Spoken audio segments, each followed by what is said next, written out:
Friendship જ્યારે રિલેશનશિપમાં convert થાય એટલે કે ફ્રેન્ડશિપ જ્યારે લવમાં કન્વર્ટ થાય ને તો એની ફિલિંગ કાંઈક અલગ જ હોય છે ને. આપણી આશાઓ બે ગણી વધી જાય છે જ્યારે આપણે પ્રેમના બંધનમાં બંધાઈએ છીએ. ખરું ને? જ્યારે મિત્રતા પાકી હોય ને ત્યારે તો આપણે મિત્રતાની ભાષા પારખીએ, પરંતુ જ્યારે મિત્રતા પ્રેમના બંધનમાં બંધાય ને ત્યારે મેં એક વાત ધ્યાનમાં લીધી છે કે મોટા ભાગના કપલ્સને માત્ર એકબીજાની એક જ ફરિયાદ હોય છે કે તું પહેલાં જેવો હતો ને તે હું આજે નથી. તું પહેલાં જે પણ કરતી, જેવી પણ હતી, આજે તું બદલાઈ જ ગઈ છે.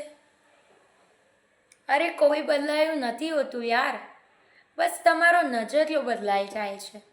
દેખને કા અંદાજ. કારણ કે જ્યારે પ્રેમમાં હોઈએ ત્યારે તો પ્રેમની ભાષા પારખીએ. આપણે જે વિચારીએ છીએ, જેવું ઈચ્છીએ છીએ એવું એ કરશે કે ના કરે, શું ફરક પડે? કરવું હોય તો કરે, ના કરવું હોય તો ના કરે, ને એવું કરશે જ. એની તો આશા જ ઠગારી છે. એમાં મૂડ ઓફ કરીને શું મળશે? પરંતુ જ્યારે પ્રેમના બંધનમાં બંધાય ને એક રિલેશનશિપમાં, તો ત્યારે જ ને આશાઓ બે ગણી વધી જાય. આપણી ઉમ્મીદો, આપણે જેવું ઈચ્છીએ છીએ, આપણે જે વિચારીએ છીએ તેવું એ પણ વિચારે. બસ આમાં ને આમાં બ્રેકઅપ પેચઅપનો માહોલ સર્જાય છે. પરંતુ કોઈ એકબીજાને સમજવા નથી માંગતું. જો બદલાયું કોઈ નથી હોતું, ના સામેવાળું ના આપણે. બસ આપણો નજરિયો જરાક બદલાઈ જાય છે. આપણી એક્સપેક્ટેશન્સ વધી જાય છે જ્યારે આપણે પ્રેમમાં પડીએ છીએ. બસ ફરક એટલો જ છે. એકબીજાને સમજશો ને તો બધું ઠીક થઈ જશે. અને હા, આ બ્રેકઅપ એટલે જ થાય છે કારણ કે તમારા મનની વાત તમે એકબીજાને કહી નથી શકતા. મનમાં હોય ને એ કહેવાનું રાખો તો બધું જ ઠીક થઈ જશે.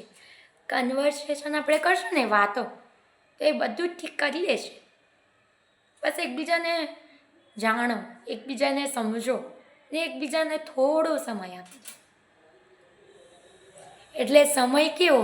સમજવા માટેનો સમય. અને સેકન્ડ થિંગ કે જે રિલેશનશિપ્સમાં હોય ને, રિલેશનશિપમાં તેઓ તો માત્ર એકબીજાને એ જ ફરિયાદ કરે કે તું તો મને સમય આપતો જ નથી, તારી પાસે આજે મારા માટે સમય જ નથી. મોસ્ટ ઓફ ગર્લ્સનું આવું હોય છે, પણ અમુક બોયઝને પણ આ ફરિયાદ હોય જ છે. તો જો સમય છે બધા પાસે, કાઢવો પડે છે, માનું છું, પરંતુ એકબીજાને સમજવાનું ઇઝ મોસ્ટ ઇમ્પોર્ટન્ટ. હવે હું આવું કેમ કહું છું તો સાંભળો. કોઈક એવી પરિસ્થિતિ સર્જાઈ હશે, એવી પરિસ્થિતિ ઊભી થઈ હશે, એવી સિચ્યુએશન ક્રિએટ થઈ હશે કે આજે તમને સમય નથી આપી શકતો. કદાચ તમારા ભવિષ્યને વધુ ઉજ્જવળ બનાવવા માટે આજે પ્રયત્ન કરે છે, તો તમે એને સપોર્ટ કરો. તે એવું ઈચ્છે છે કે તમે એને સપોર્ટ કરો, પરંતુ તમે જેને ફરિયાદ કરો છો ને તો એ જરાક હારી જાય છે કે જેનાથી મને સપોર્ટ જોઈએ છે, તે આજે મને સમજવાનો પ્રયત્ન નથી કરતું. તો એકબીજાને સમજો. હવે તમે કહેશો કે હું તને ચાહું છું, હું તને ખૂબ પ્રેમ કરું છું, તેથી જ તારા સમય માટે તારી સાથે જ રડું છું, ઝઘડું છું. અરે માનું છું કે તમે એકબીજાને ખૂબ ચાહો છો, પરંતુ માત્ર ચાહવું એ પ્રેમ નથી. સમજશું બરાબર, સમજવું કે માત્ર ચાહવું એ પ્રેમ નથી. એકબીજાને સમજવું, એકબીજા પ્રત્યે વિશ્વાસ રાખવો. Understanding is most important in every relationship, any relationship. Okay? પ્રેમનો સંબંધ આજે એટલે ટકતો નથી વધારે, તું મને સમય નથી આપતો, તું મને સમય નથી આપતી. અરે તમે એકબીજાને સમજો ને યાર. ને જ્યારે એની પાસે સમય હશે ત્યારે માત્ર તમને જ સમય આપશે. એ વાત તો સાચી છે ને.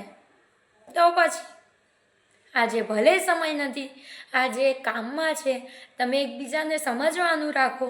તમે જ્યાર સુધી એકબીજાને ન સમજશો ને ત્યાર સુધી તમારી રિલેશનશીપ એક રિલેશનશીપ કહેવાશે જ નહીં.